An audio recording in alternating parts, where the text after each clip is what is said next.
everybody, it's Nisha Zachary. Welcome back to Permission to Lead.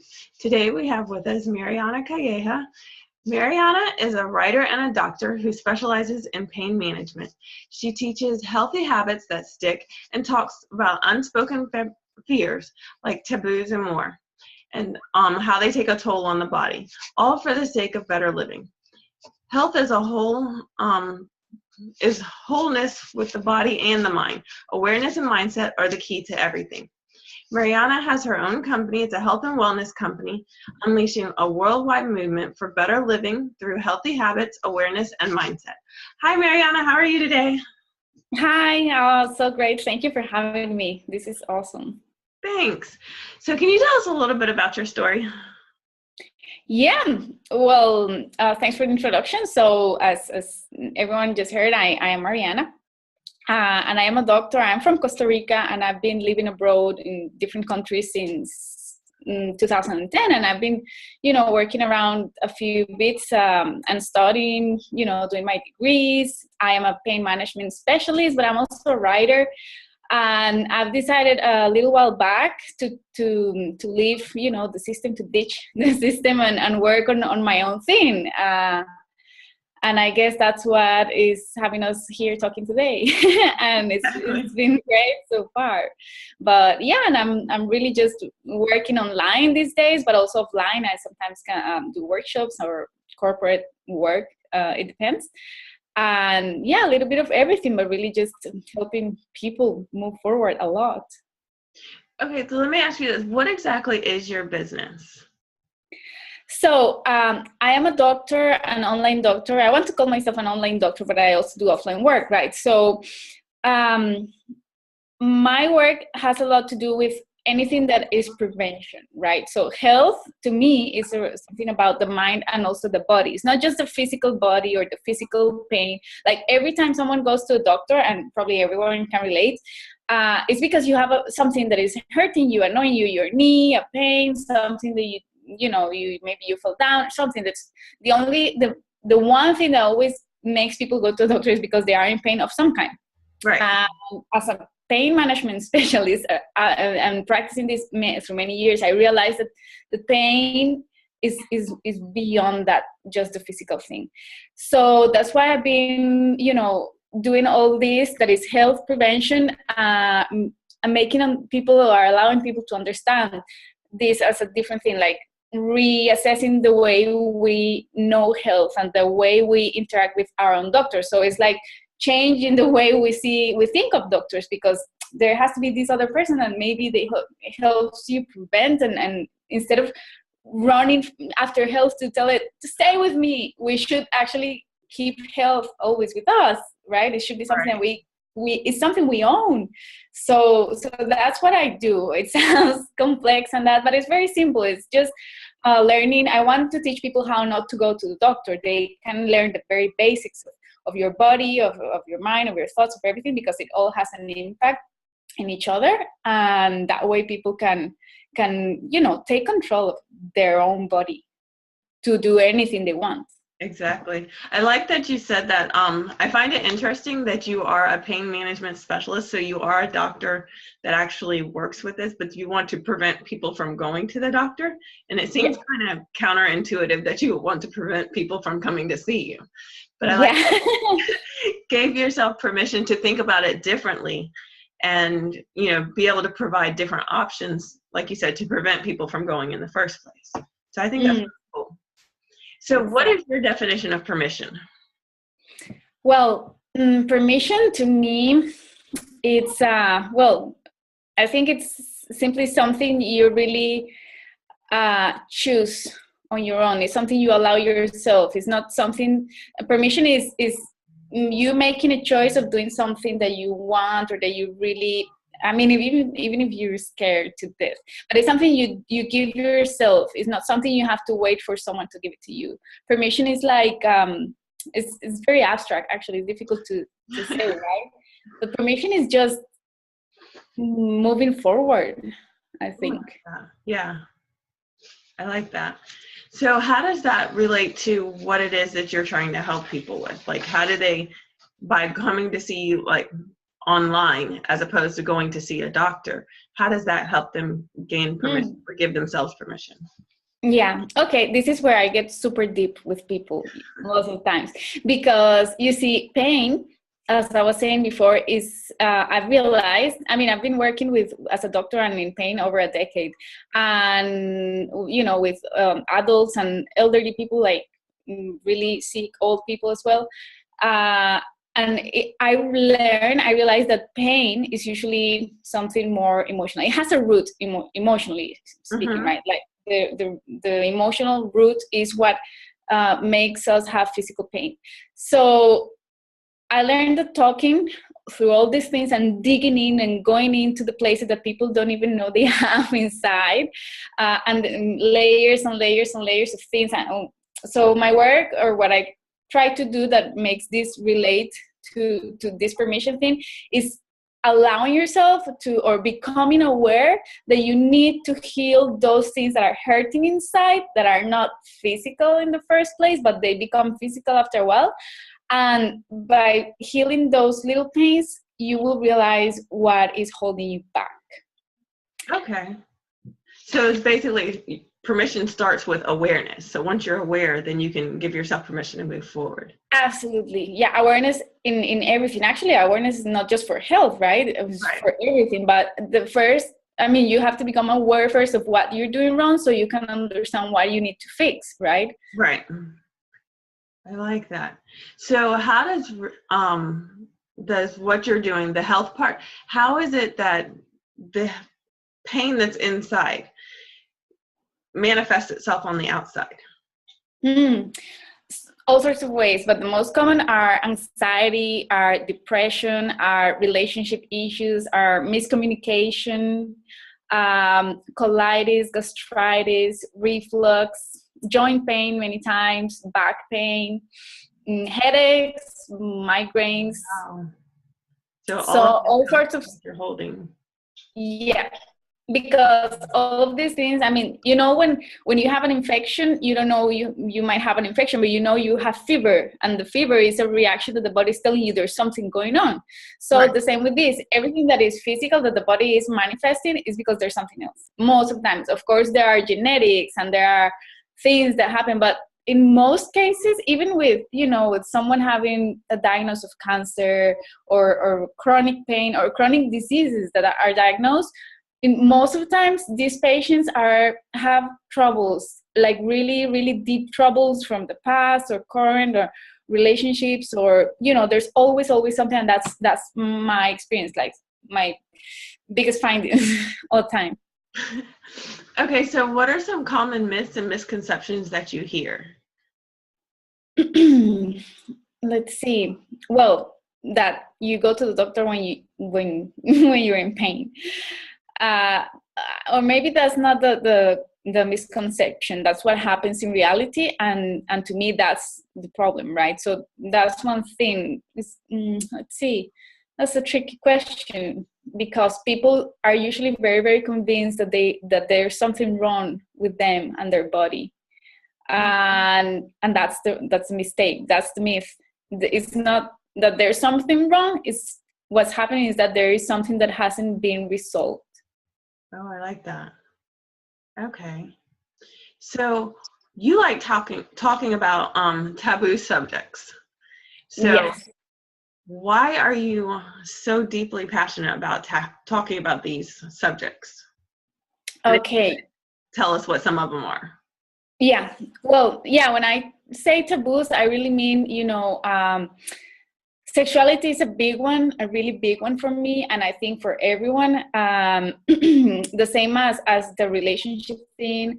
I don't know, nudity, divorce. It can be a big, big taboo so many times for many people, depending.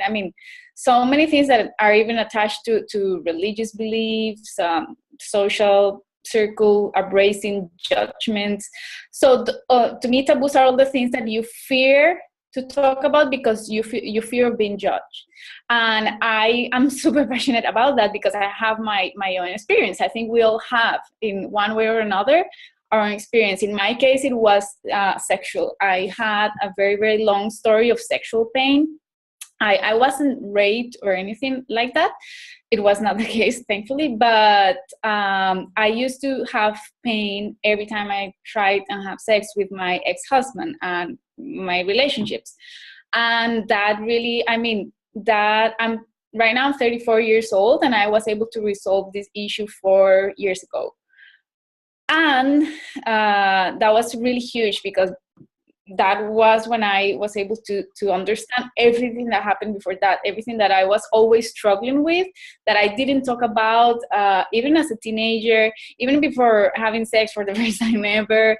Right. But, you know, it was the fear of always having that thing in there, that I felt dirty, that I felt like I was doing something super wrong, that it was a sin, so many things around it that made me so uncomfortable all my life.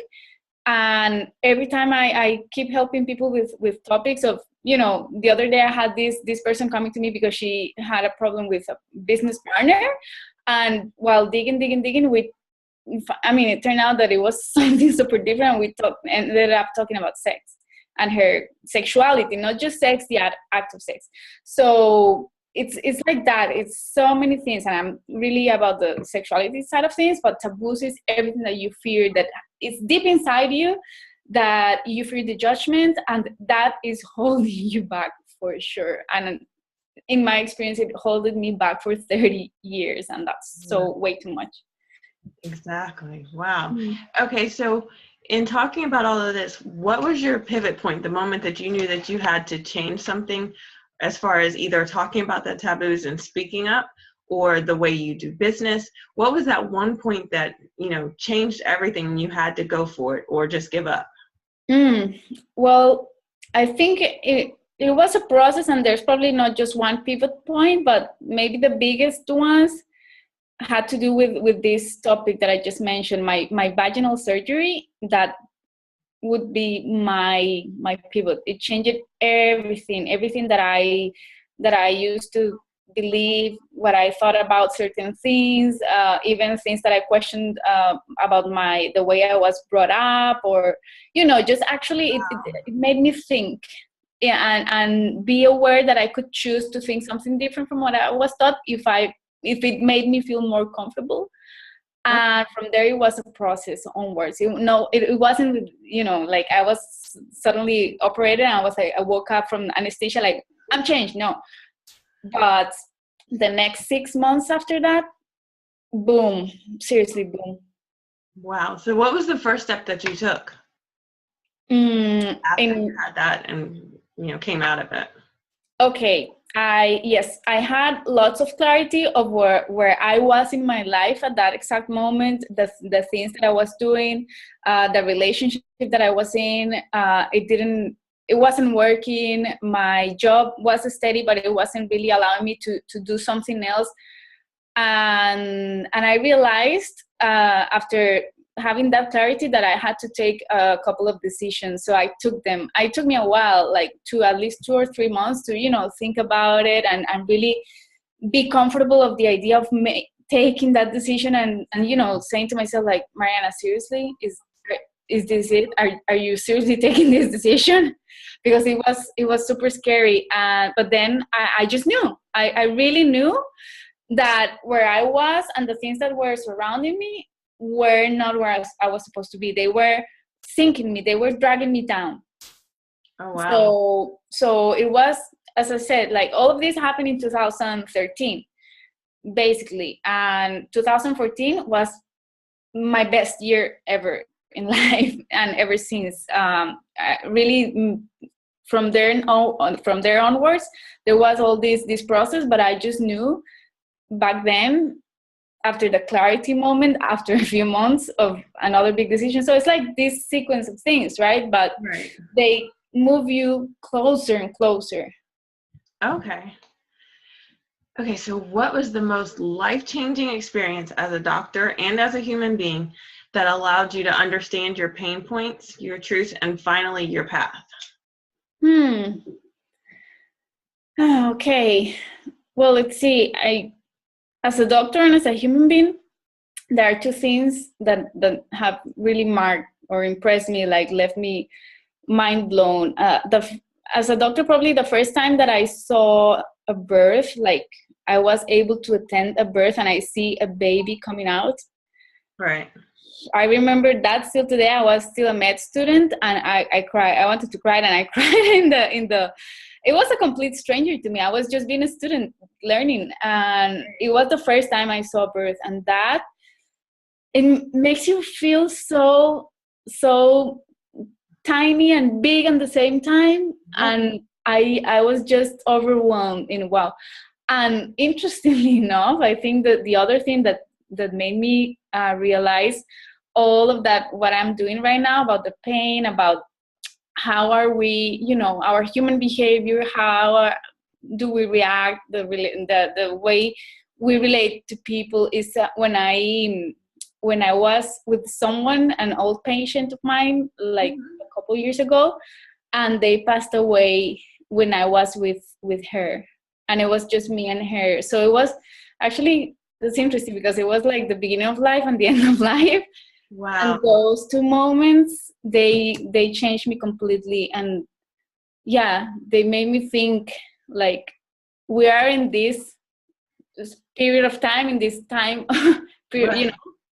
and there's so much that we can do between those two moments.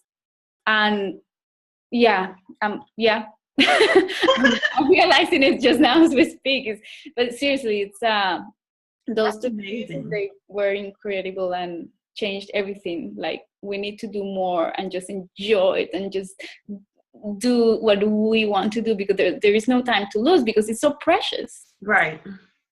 I love that you say that, because it's like at the beginning, but like you have so much potential, so much in you.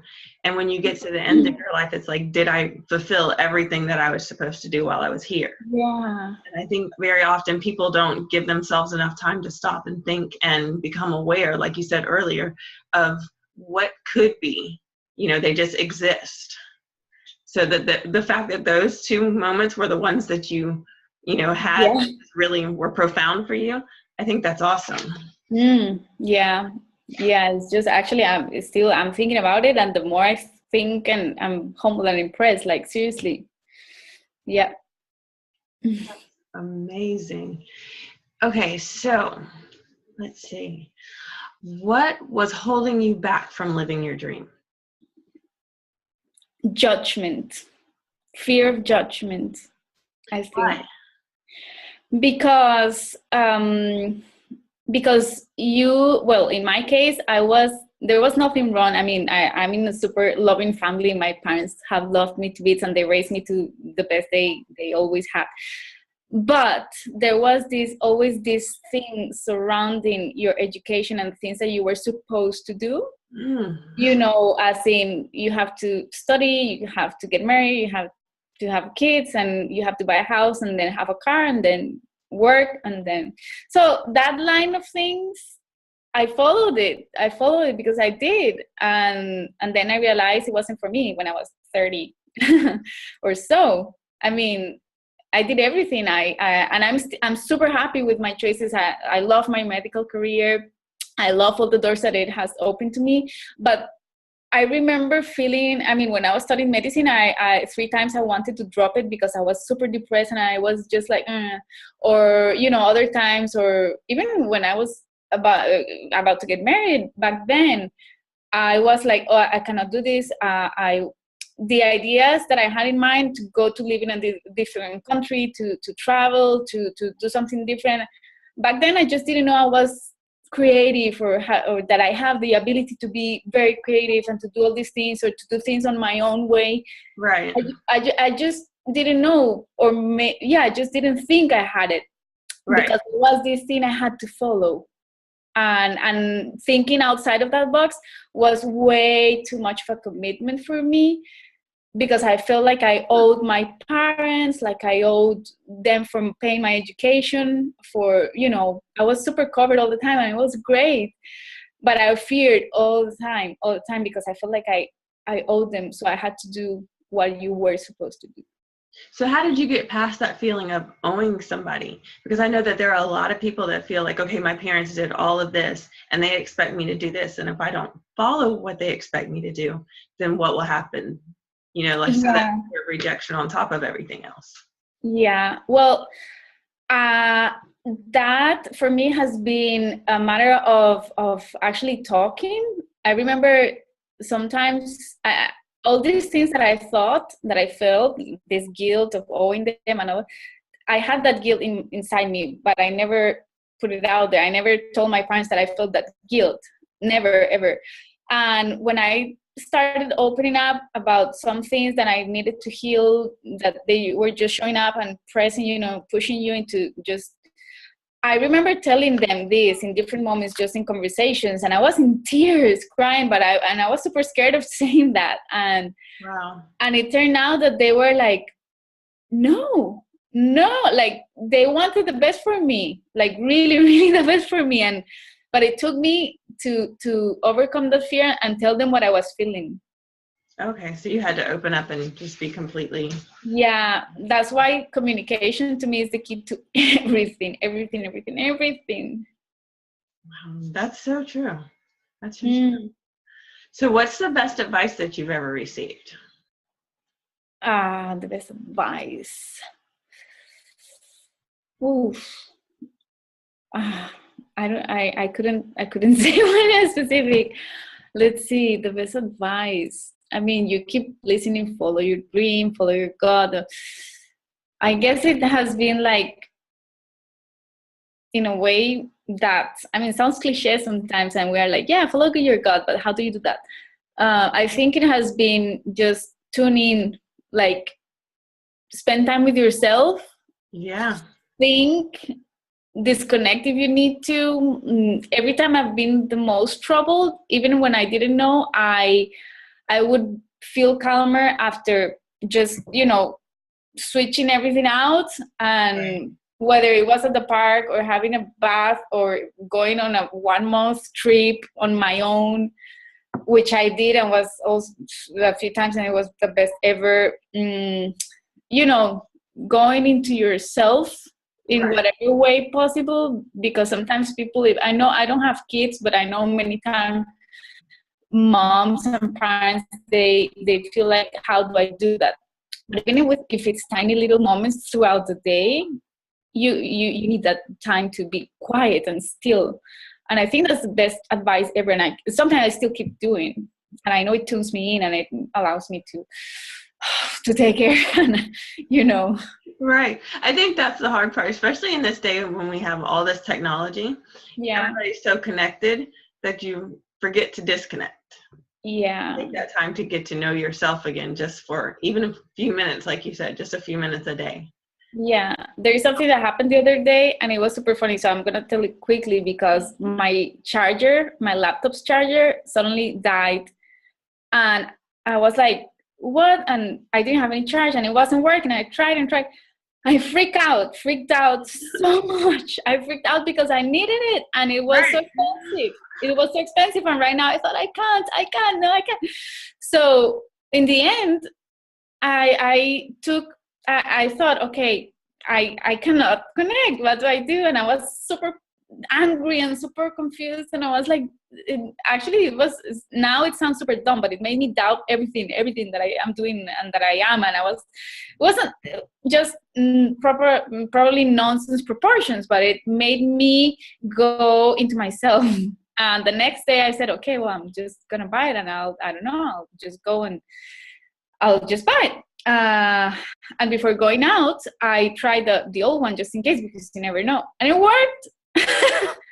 And I thought, a message from the universe, like the most obvious ever, or I don't know, disconnect. So because I was neglecting it and I was feeling it for a few days and I haven't been doing it, so the whatever universe source, it literally killed my charger for 1 day, and then it's been working ever since. And it really, those 12 hours of just surrendering and going into myself, it gave me clarity that I was just neglecting. Wow, I like that. I like the word that you used there, surrender. Yeah. I like that. And just think, if you had gone out and bought a charger that day, that probably wouldn't have worked either. Yeah, exactly. You never know that. I thought, okay, this is a sign, definitely a sign. I love that you were able to find something positive in there and then just take it and run with it. Yeah. So what's one personal habit that you have that contributes to your success? Journaling.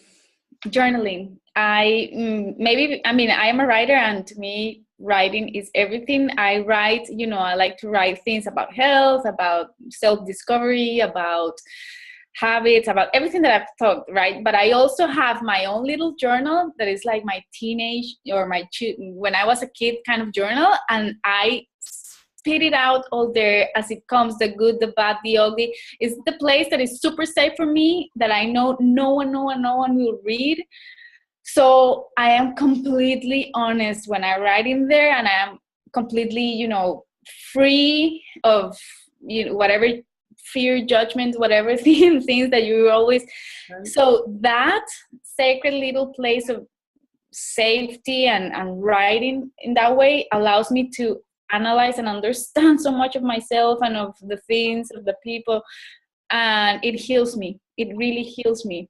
Writing and analyzing things as they come and just putting them down. Sometimes it's 5 minutes a day. Sometimes I go and I write for an hour because I like it. But I always suggest that to my clients and patients, like, write, even if it's just for a troubled little period of time. Maybe it's a week, maybe it's a month, but when you most need it, when you just don't know, go and write, because also that will force you to take a few minutes of being quiet, right, being with yourself, being still, and being, like, just tuning everything out.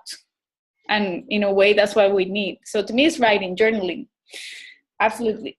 Do you go back and read them after you've written? Yes, many times I go back in the same day or the next day or maybe the next month. I have tons of little journals, and I keep going back to them because then I can see my own process, and I can see how much I've moved forward, and how much. So it gives me confidence, like, damn, I did this like 3 months ago or a year ago. I don't know, when I went through my divorce, I journaled, and that was the year that I wrote the most. And it's also the year I became super clear with my purpose, and it's the year I had the most clarity of everything that I'm doing now. I got it back then, and I journaled every single day. When I was happy, when I was sad, I had the time, but I also made the time. Wow, I like that. Oh my gosh, I like that you were able to journal, even though, because I find sometimes that my journaling usually gets harder to do the more I'm going through. Yeah, but then it's the way you journal, because maybe you feel like you have to write positive things, and sometimes you just need to let the shit out. and sometimes we need to rant and hit a wall if we need to. Sometimes the same with the journal.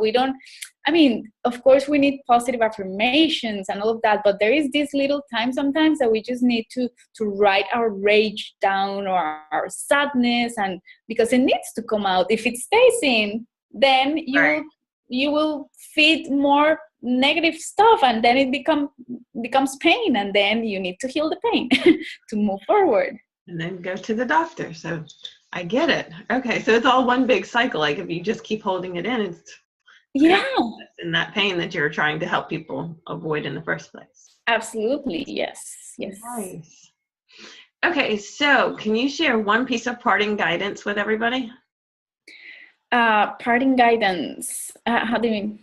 Just one thing that somebody can take with them and go out and do today, and that will help them, follow their dreams. Cool. Yes, absolutely. So if someone is one of you listening are struggling with something at the moment, it could be personal, it could be family, it could be work related, it could be just anything, but any kind of struggle, I would highly recommend whether do the journal, get a little notebook, and get into the habit, even if for at least a few days. If you have never tried it, try it. because there is something in it. It's something in there that you might be surprised how much it would help you understand what's going on. And the only way is going around your thoughts, or reach out to someone that you really, really trust and talk whatever you need to talk. If you feel comfortable, if there is something with this one particular person and you feel like going to talk to that person, which is the ideal, then go talk the thing. It's not fighting, it's not having a discussion, is letting people know what you're feeling, because your perspective is always different from everyone else's, and they are not guessing what you're feeling. And maybe it is important, and maybe they are feeling the same way, and then you will realize it was easier to fix, except you were not saying it and you were making all these assumptions. So journal with yourself, or talk with someone, or if that person is not really someone you want to talk to, then go first to ask for some guidance and to open up. The thing is to open that tab and let things flow, and eventually it will clean up, right? It's like a tap. If it's rusty, then rusty water will come out at the beginning, but then it flows and then the clean water will come out. Well, the same is with feelings, the same with emotions, the same with your thoughts. And in the way of cleaning yourself up, you will heal, and you will be lighter and calmer, and you will think clearer. And yeah, it's one whole thing. So it's write or talk, but communicate. That's, if you want to take something from that today from me, that. Communication. Okay. So how can everybody get in touch with you? Cool. Yeah. Well, I have my website, so they can, it will be right there on the page right here. So it's marianacalleja.com. My email is contact@marianacalleja.com. Or, well, I have also my Facebook and Twitter and all that, but I think in the website is just the easiest. So that's it. Okay, perfect. So everybody go get in touch with Mariana and see whatever it is that you need from her website, because she has a lot of great information that can help you heal from the inside out instead of trying to heal from the outside in. So Mariana, thank you so much for being here with me today. And it was great talking to you. I hope to connect with you again soon. My pleasure. Thanks for having me. This is great. Thanks. Bye-bye. Bye.